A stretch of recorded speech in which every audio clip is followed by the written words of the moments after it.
beware of spoilers. I am Adam, and it is Friday. Happy Friday to everyone out there, the week before Thanksgiving.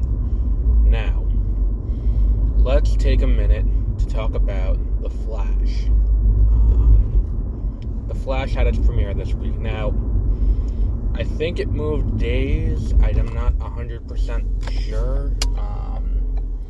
But I didn't know that the newest episode came out until yesterday, which is part one of the crossover, Armageddon.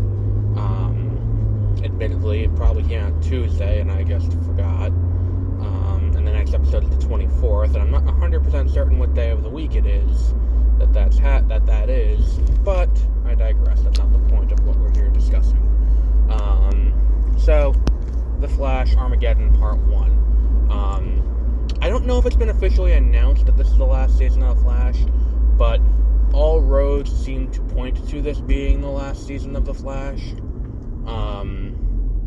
Because, we're reaching the end of basically every character's character arc. Iris started out not wanting to do journalism. The entire reason she got into journalism was because it was an elective that she was taking in college. That wasn't what she was going to college for, and then she got into it, and she started making the Citizen Online for, where she would just monitor what the Flash was doing when he was still called The Streak.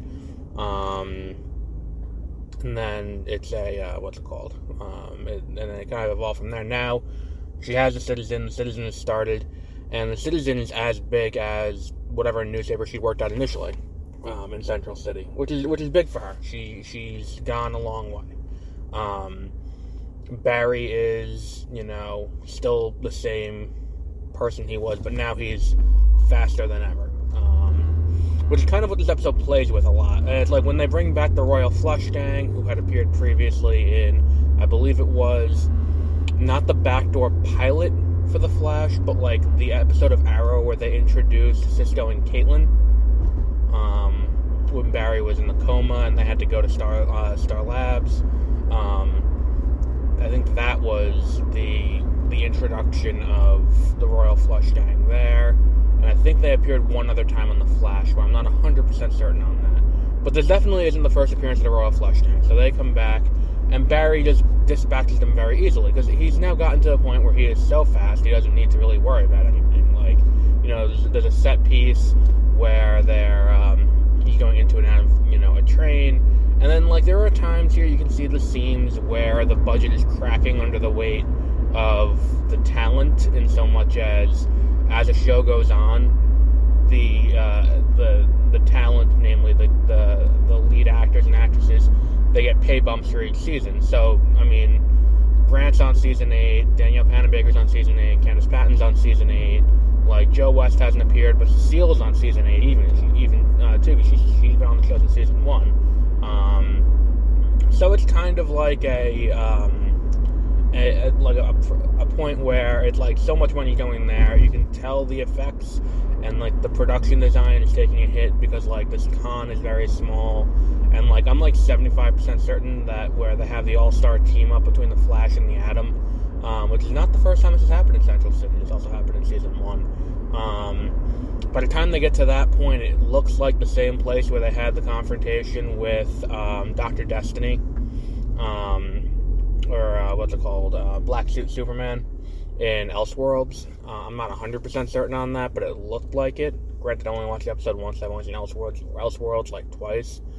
But it's kind of interesting to see that they're constantly reusing the same sets. And it's you can tell, where they confront the Royal Flush Gang, it's kind of this giant aircraft hangar with, one little thing of desks in the middle, and that's it. And it's it's kind of they don't really know what to do. And the other thing is, too, it's kind of when you watch this show, it's we're getting generations away from the original writing team, and some of it's oh, we're just going to hand wave stuff away. Oh, I put him back in jail. Alright, cool, I guess. When they broke out the hacker guy because they're trying to steal crypto, and it's yeah, that's cool, but at the same time, it's this is part 1 of the crossover, and it's they really have to just come up with a way to bring Despero into it. I don't think you needed the Royal Flush Gang, and I also don't think you need most of the subplots having to do with Chester and, having to do with Chester and Ray. I don't think you needed, because at the end of the day, it's like, Ray is going from where we assumed he would, like, is going from a point in his character arc, like, had you not seen Legends, it's like, he's still a scientist. It's like, it's very dependent on you having seen Legends, which is bold if you consider the fact that Legends does not have nearly the viewership that The Flash does. Historically, it never has. I think the closest was when they backdoor piloted it out during the Season 2 crossover. And it's like, when you look at, like, what this episode really accomplished, it's like, nothing. And it's like, I'm tired of the Allegra storylines where Allegra is just kind of afraid to do anything, like, and, like, insecure, and it's like, there's only so many times you can do that exact storyline without me being like, alright, just move it along. I'm tired of seeing this every week. Like, we're like, oh, I don't know if I can do this. Just do something new. And I think that, like, when she got that power boost in last season, that would have been a cool way to kind of shake that and to move her into this new confidence. But that is not what they're doing. Where, like, a good amount of this episode, her entire subplot and a good amount of the subplot of what's going on with Citizen is designed to just be like, oh, we're gonna promote you, and then it's like, okay, well, I don't think I can do that, and then she goes, and it's like, well, I couldn't do it, and then, like, Iris is in the middle of an interview, and she walks in, and she's like, hi, I told you I couldn't do it, and it's like, well, thank you, like, this is just a waste of time. It's like, a lot of this show comes down to people giving people pep talks, and it's like, that's basically what every episode of The Flash is like. You know, bad guy shows up, Barry tries to beat him, then Barry can't beat him, Barry gets a pep talk, Barry runs faster, Barry beats him. That's basically every episode of this show. And I think that, like, I think that, like, after a certain point, they kind of, like, you know, I don't know, it still feels weird that it's, like, it's kind of the same thing where Allegra hasn't changed in the 3 seasons she's been on the show. 3 seasons? 2 seasons? COVID's fucking everything up. She was on season 6, season 7, this is now her 3rd season, season 8.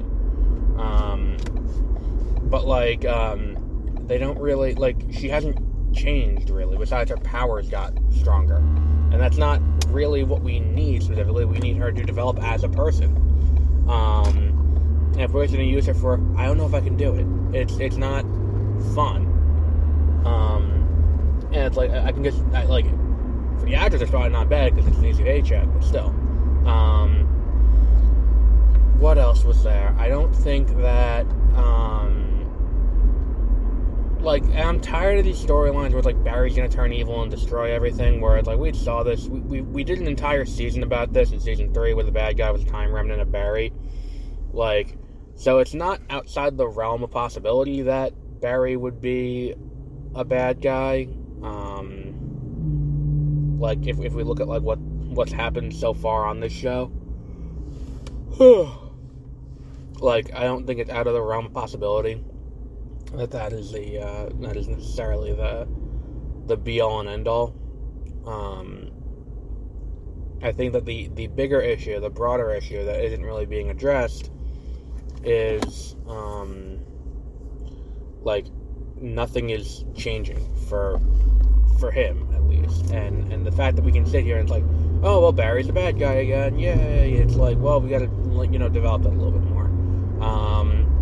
Tony Curran, I think his name is, who's playing Despero, he's pretty cool. I like the way that they have Despero working, and I will give the show this, where it's like, oh, like, you know, like, this is something that was, I don't want to say Agents of S.H.I.E.L.D. coined this, but I definitely want to say, like, Agents of S.H.I.E.L.D. popularized it. The modular seasons, which I think has been serving The Flash very well since they did this. The first example I can think of in recent history was when Agents of S.H.I.E.L.D. did this in season 4, where they did Ghost Rider, and then they did Life Model Decoys, and then they did, what was the third one?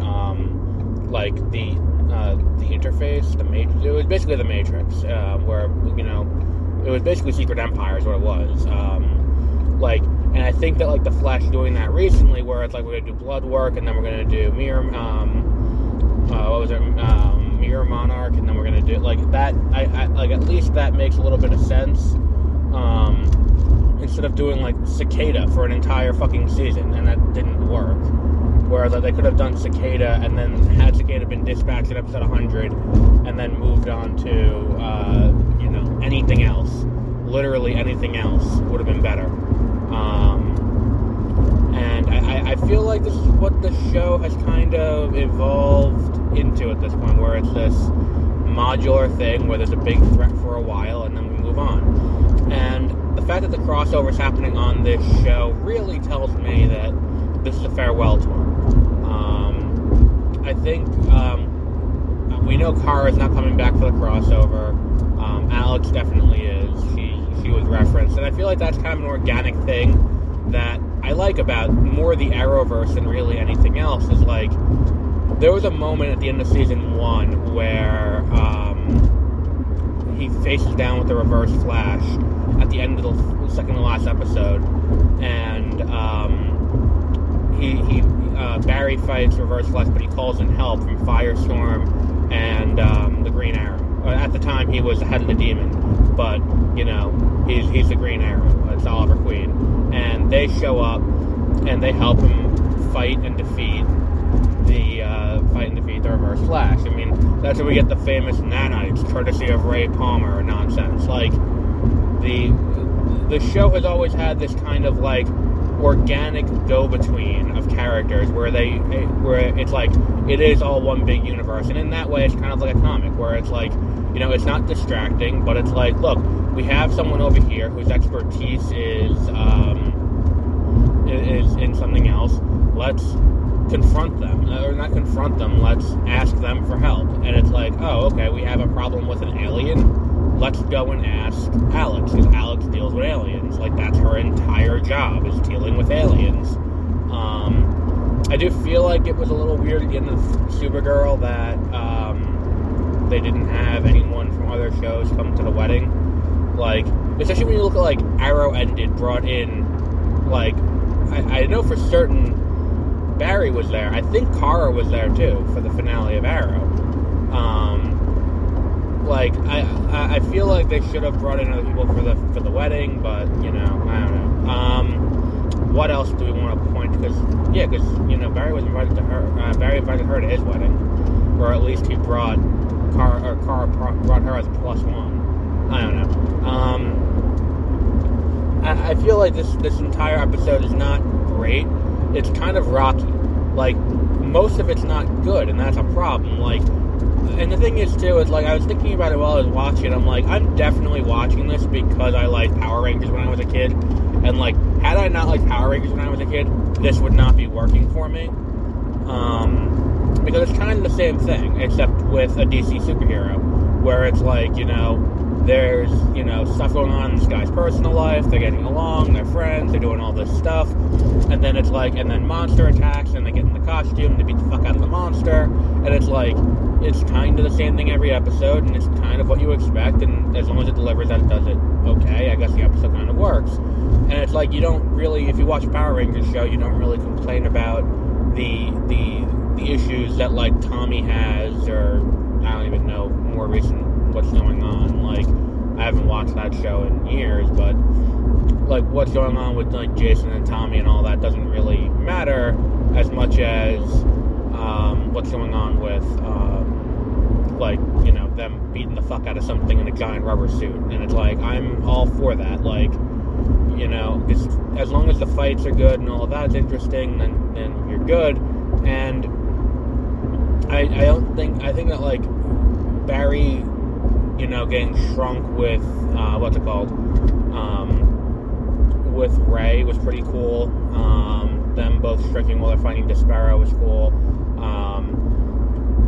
Despero being able to, and the thing is, too, it's like, there's something really innately silly about this, where Barry does that thing where he runs around Despero really, really fast to disorient him, and Despero's like, fine, fuck me, fuck you, and he just, like, slams his foot on the ground and throws Barry out a window. And then Barry does it immediately again. It's like, dude, you know what he can do. like, that's fine. It's like, the Royal Flush Gang is cheesy, and it's like, they're all got these really dumb puns, and it's like, okay, whatever, like, it doesn't make or break the episode in any meaningful way, but still, like, it does make it a little cringy to watch. But it's like, it's kind of like, they're like, look, we're, like, this show is, you know, like, I don't want to say the Batman 66, so I'll probably get attached for that, but it's like Batman 66, where it's like, we're going to lean into the cheesier aspects of the show, and we're going to, you know, tell the story the way we feel the story needs to be told. And I think that that's what really works about the show. I think that because they do that, and because we get these moments of, like, what's what I'm looking for? Like, the moments of levity, like, even when they come in moments that are supposed to be serious, it kind of works not explicitly as a disadvantage to the show. And I think that that's one of the real great things about it. That said, I mean, it feels like filler. Like, if we're gonna, like, they go out of their way to bill us as the Flash Armageddon, and it's like, okay, like, that doesn't come into play until, like, the last 5 minutes of this episode. Like, it's not really the Flash Armageddon. It's like, it's kind of like when they did the crossover for Crisis on Earth X, or no, the one before that, Invasion, and it's like 4-part crossover event, and it's like, you know, the Flash and Arrow and Legends and also Supergirl will lead it off, and it's like the Supergirl episode doesn't lead it off. It's like the last 5 minutes are like, or not even the last minute, is like Barry and Cisco like pop into their apartment. It's like, we need your help, come with us to our Earth. And it's like, alright, cool.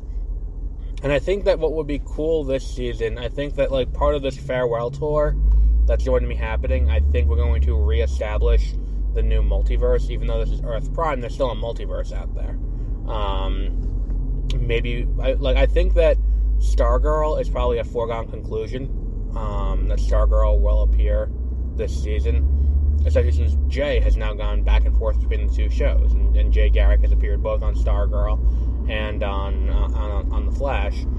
I think it's a foregone conclusion that we're going to get this, you know, where Stargirl is going to appear on, what's it called? On The Flash. And it's probably going to happen before the show ends, well, obviously, but, because I think that would be a waste if they just completely omitted that altogether, and just didn't take that opportunity. What else is there? I think that, before the season ends, I do stand by it, I think this is the last season of The Flash. By the time the season ends, I think Kara shows up, because I think that, like, Kara and Barry's relationship is one of, like, Barry's relationship with both Kara and Oliver were, outside of relationships on the show itself, I think that was the strongest relationship of anything, like, of them. It's like, you know, between characters, inter-show characters. I wouldn't be surprised if Oliver himself shows up, because Oliver got his happy ending and he's living in that little pocket universe. They could bring him back, just for, like, the finale. I think that would be a fitting send-off for Barry. Because that's the other thing, is it'd feel weird if Oliver was completely extraneous to these proceedings, considering that's where, you know, the Flash shot started. There was one other thing I think was going to happen by the end of this season. Wouldn't be surprised if Victor Garber shows up again, because that's the thing, when you do a last season, it's kind of like a greatest hits tour where you get all the people you can possibly get back. Like, they're finding a way to shoehorn Rick Cosnet back into this for an arc. I still think Cobalt Blue. I've been saying that since, like, season 2, though, which is one of those things that's bizarre. It's like, you know, I've been saying that since I've been doing this podcast, so that they're going to bring back Rick Cosnet. They're going to do Cobalt Blue. Who knows when that's happening, though. I think they're going to do that this season. And I think, it's a foregone conclusion. Both Wells and Cisco have to come back, too. for the final season. Like, I don't know where you end off the Flash, though, because, like, I don't think you do the death of Barry Allen. I think that the death of Barry Allen would be a jarring way, because, like, unlike, say, Oliver, where it ends with, you know, Oliver dying, because that's who Oliver is. He's a hero who will not rest until he gives the ultimate sacrifice to save everyone, in that same kind of Tony Stark way. And it's like he needs to die to get his final rest. Otherwise, he will not stop his crusade until he physically cannot do so anymore. So I think that giving that to Barry is not going to be his happy ending. Because Barry, I don't think, would be happy with giving himself up. Like, I feel like that, because like, a good amount of this has always been Barry trying to keep himself from having to sacrifice his life. Like, you know, he's willing to, but, like, that was the big thing, and, like, you know, pre-Crisis was like, you know, wait, I don't have to die? So, I don't know, I feel like that's not where that show ends. I feel like the show has to end elsewhere. And they already did Renewing the Vows at a big ceremony. They did that last season, so I don't know where you end this show off. Maybe kill off a side character? No, I don't think that would even work either, because they've killed off side characters before. I don't know. I think the best way to end it is the ER ending, which, for those of you who haven't watched ER, it's another day at the hospital. Whereas, like, all this crazy shit happened throughout the show. The last episode of ER is just another day at the hospital, where it's like everyone's just like, that's how this show has to end. It's like he is still going to be the Flash, going out and doing what he needs to do. So we'll wrap up there for today. Later today, we will have Ghostbusters Afterlife and a few other things this weekend, and we'll be back with all of that. Until then, have a great rest of your week.